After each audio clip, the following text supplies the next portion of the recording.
Quadratic functions. We know that quadratic functions grow because one of the variables, x or y, is squared. We can see in this graph that it decreases, then reaches the lowest point, and then it starts increasing at the same rate that it was decreasing. There are different forms of quadratic equations. There's standard form, y equals ax squared plus bx plus c. Factored form, y equals ax plus c times bx plus d. Vertex form, y equals a times x minus h squared plus k.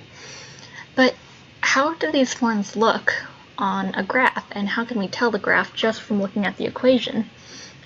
Well, let's identify the parts of vertex form. The variable a will determine which way the parabola will open. If a is less than 0, then it will be a downward opening parabola.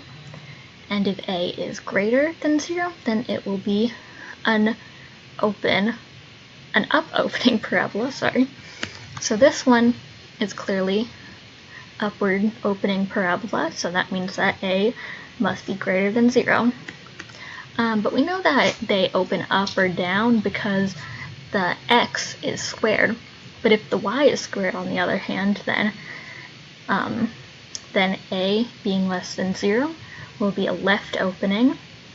And then if a is greater than 0, it'll be a right opening. But that's only if the x is squared.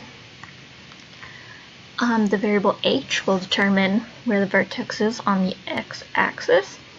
So if you add h, it will be on the negative side of the x-axis.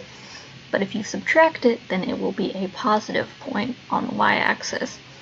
So we can see that the vertex is on a positive point of the y-axis, so we must be subtracting h in it.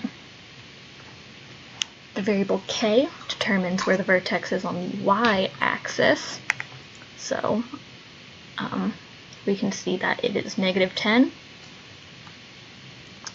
So find the equation given only the graph. We can